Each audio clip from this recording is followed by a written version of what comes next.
my name is Naomi. I'm a migration agent at Think Higher. Today I'm going to talk about SubClass 190 visa.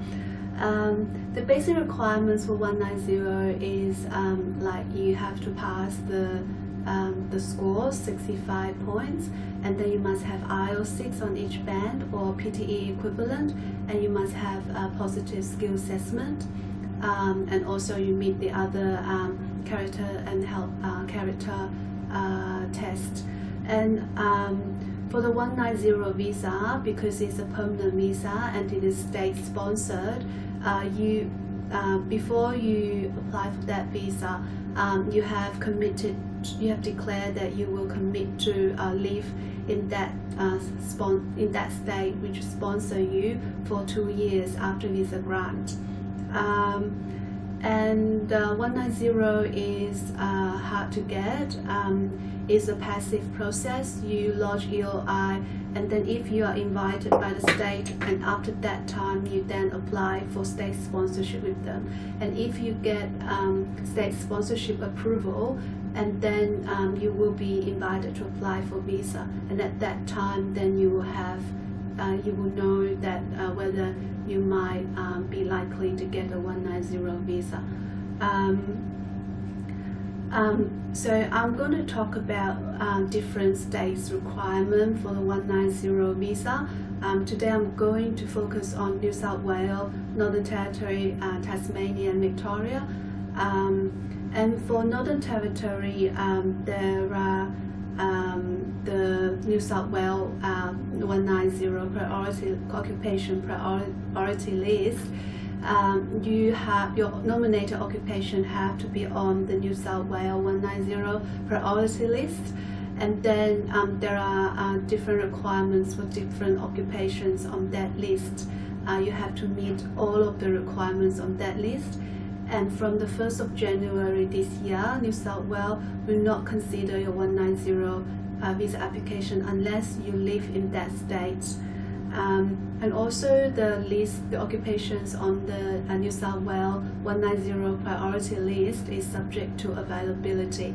So there are different categories like low or limited or high demand. So you need to check that availability for that particular occupation before you lodge the EOI with New South Wales. And the second one is Northern Territory. Basically for Northern Territory, if you study and live there for 2 years, they will consider you for 190 visa. And then the third one is Tasmania. For Tasmania, it's a bit like Northern Territory. If you study there and live there for 2 years, they will consider you for the 190 visa.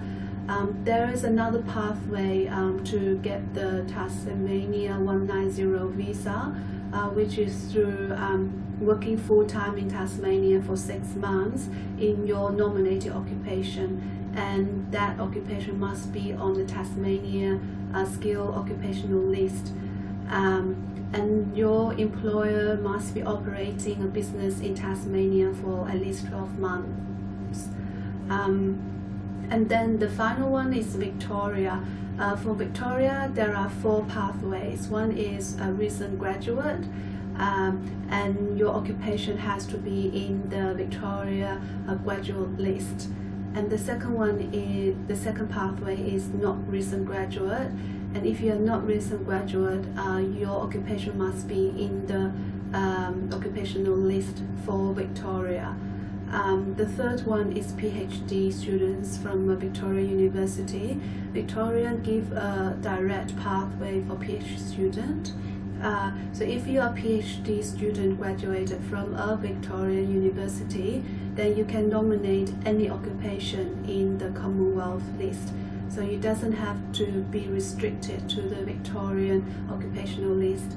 And the fourth pathway is for PhD student from overseas university or from a university that's not in Victoria.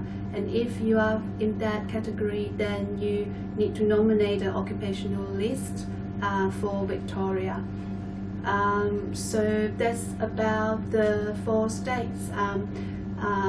The the state requirements keep changing. So before you apply, always keep check with the occupational list for that particular state. And if you have any more questions, please contact Think Higher at 0435 600 610.